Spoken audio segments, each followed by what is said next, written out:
I have always been fascinated by the concept of stories that take place at the end of time, or, at the very least, at the end of human existence, which is why Expedition 33 captivated me from the moment I first caught a glimpse of it, so much so that I did something I don't do very often anymore: pay for a full-price game on release without knowing anything about it.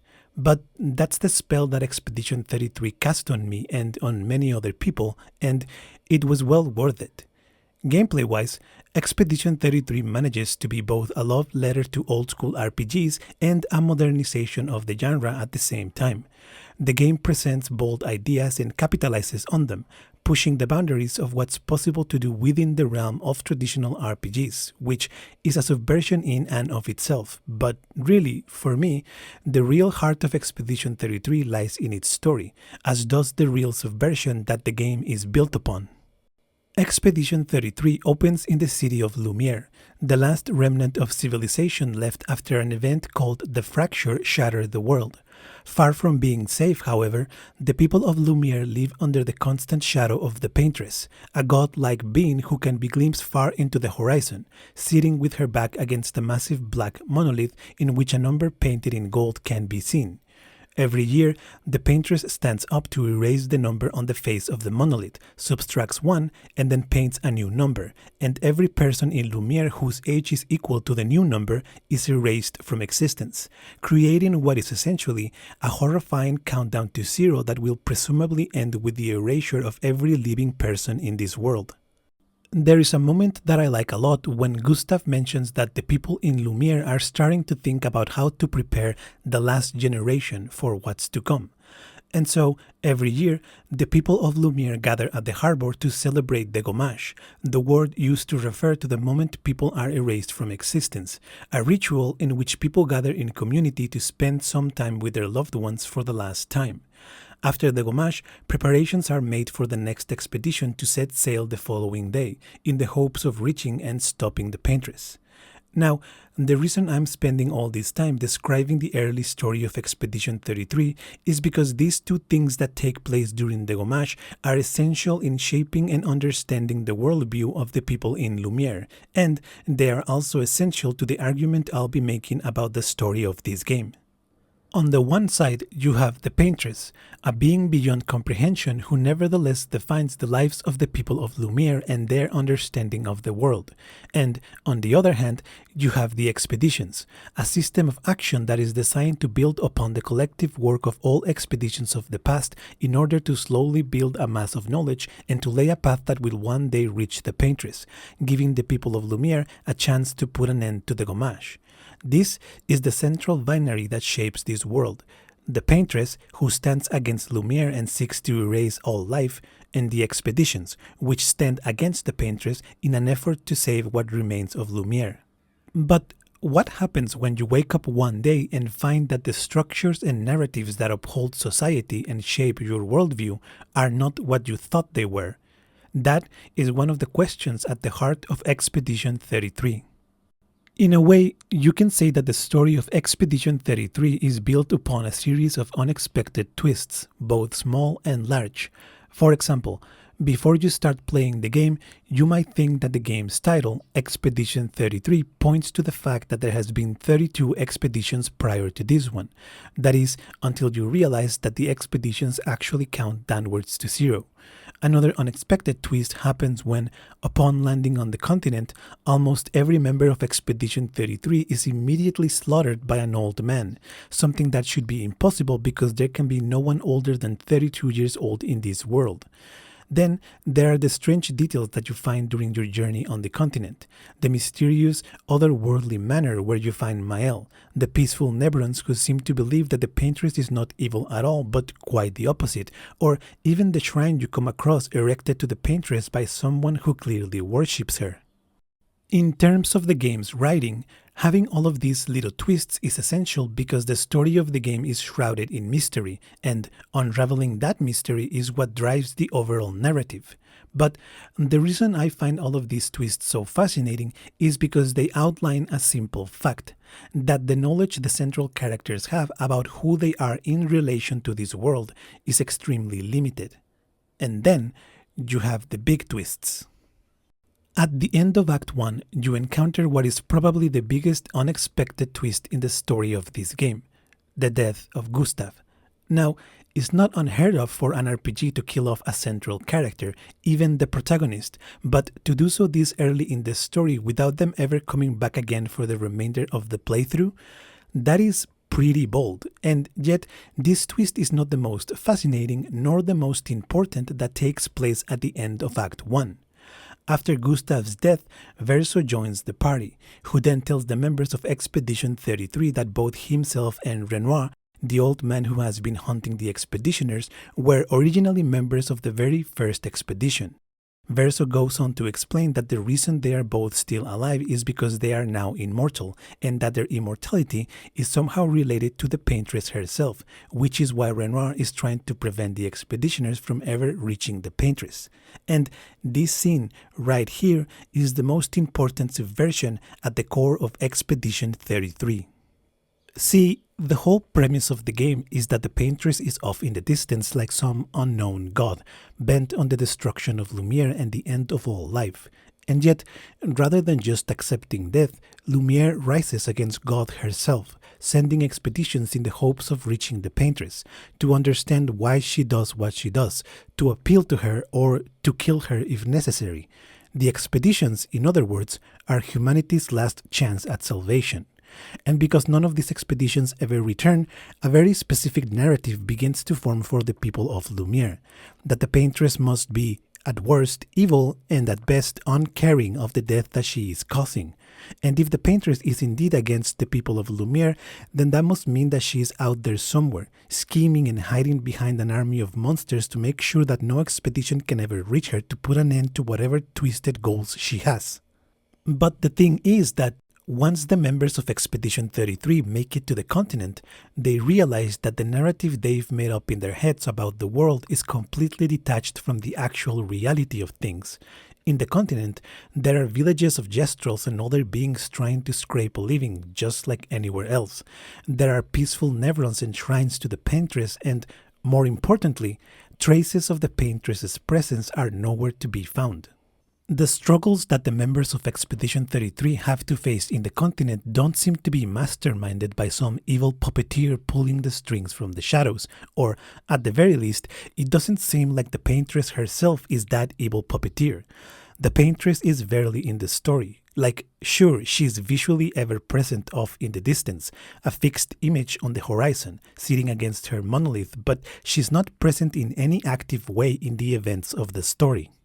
And then you reach the end of Act 1, and Verso makes the claim that Renoir was the commander of the first expedition, and that he's the one making sure no expedition can ever reach the paintress for his own selfish reasons.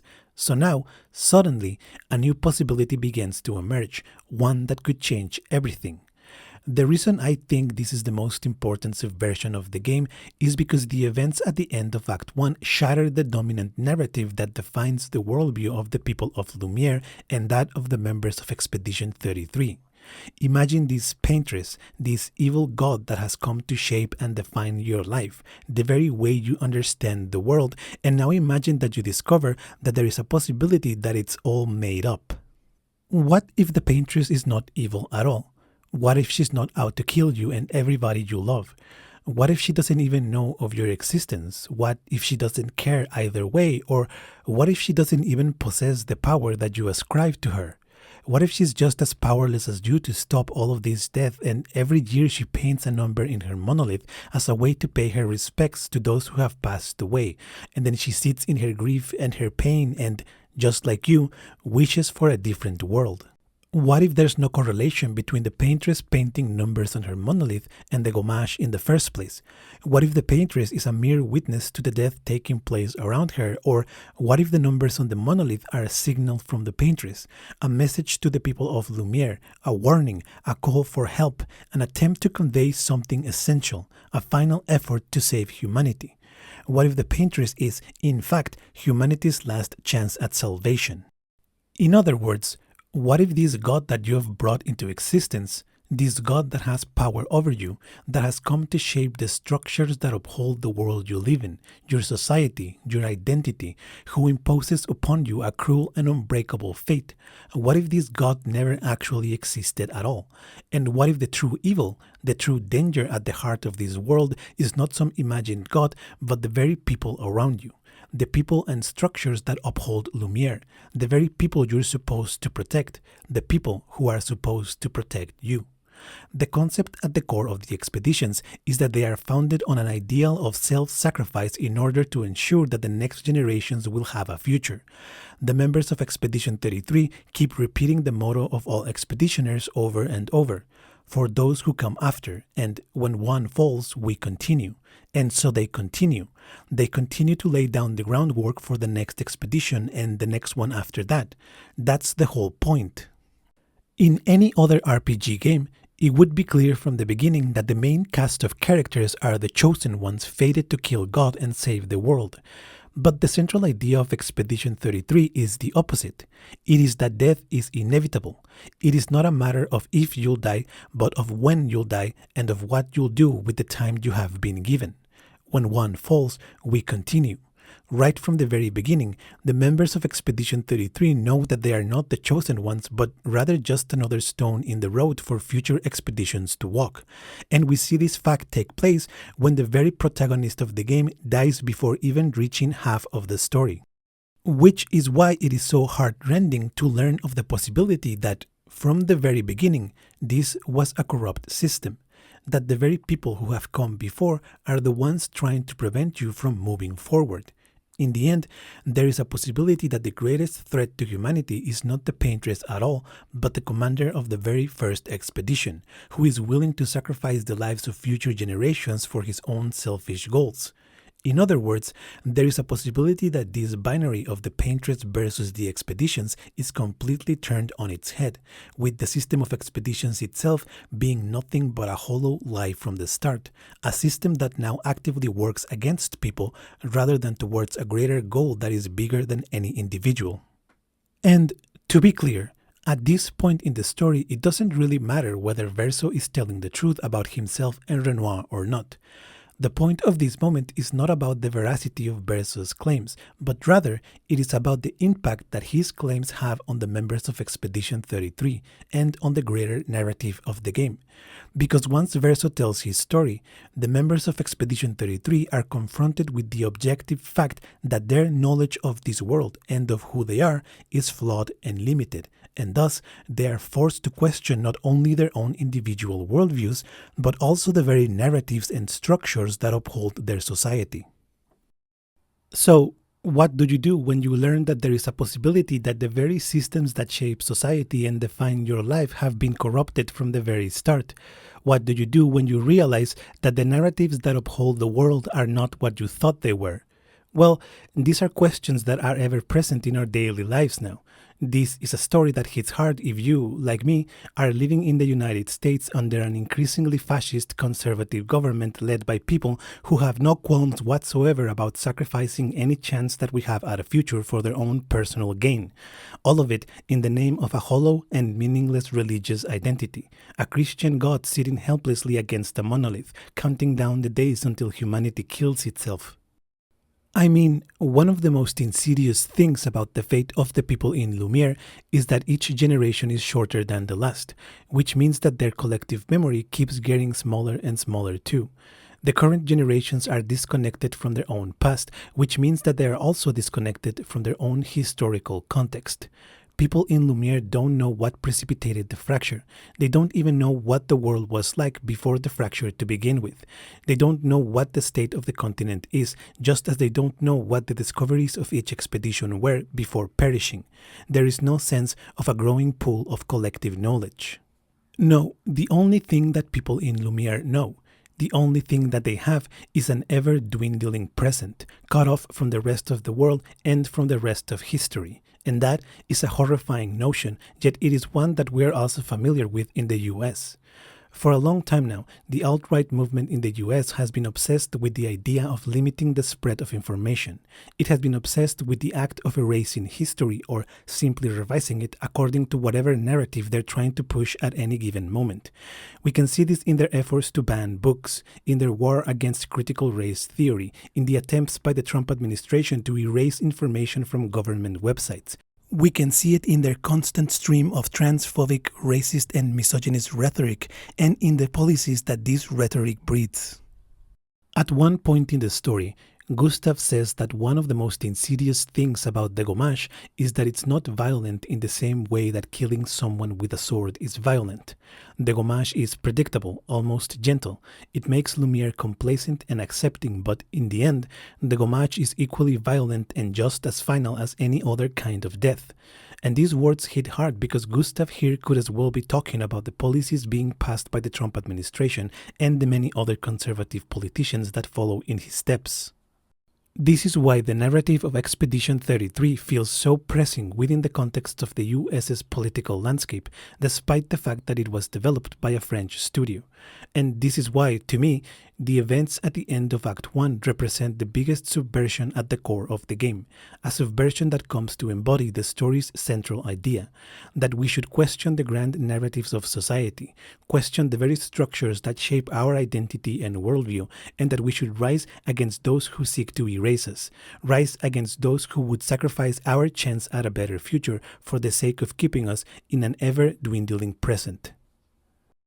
Of course, in this video I've mostly covered the events that take place up to the end of Act 1. If you've played Expedition 33, then you know that there is still a lot of story left in the game, and a lot of new twists and turns that have yet to come. In some ways, the game continues to expand upon the ideas that I've presented here, but in other ways, the game takes the story and its themes in completely different directions. And to be honest, I'm not sure how I feel about the second half of the game. I think it's kind of weird how much emphasis is placed on the Sander family itself later on, who are revealed to be a kind of monarchy taken to the literal extreme, as they are a family who are literally the divine rulers of this world and have a complete and godly power over the people who inhabit it.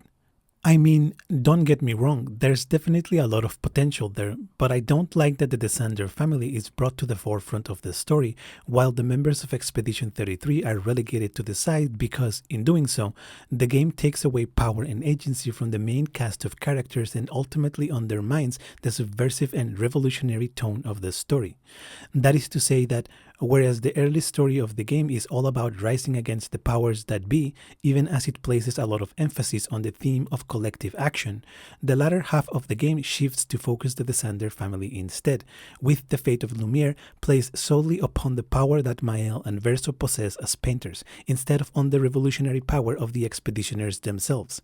In other words, in the end, the efforts of the expeditioners are pointless. The only power that can save or destroy Lumiere rests solely on the hands of the divine members of the Sander family themselves.